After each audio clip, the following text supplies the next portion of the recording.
வலிமைக்கும் ஒரு தானியம் மிக சிறந்தது அப்படிங்கிறது உங்களுக்கு தெரியுமா?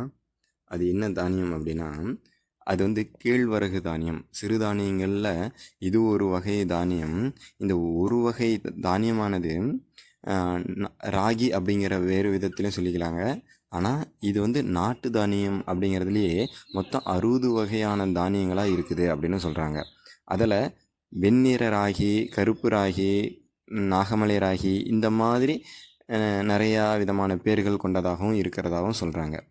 இதை கூழாவோ இல்லை அப்படின்னா பால் அந்த மாதிரி இதுலேயோ நம்ம எடுத்துக்கும் பொழுது பால் கலந்து இந்த மாதிரி எடுத்துக்கும் பொழுது உடலுக்கு ரொம்ப ஆரோக்கியம் அப்படின்னு சொல்கிறாங்க.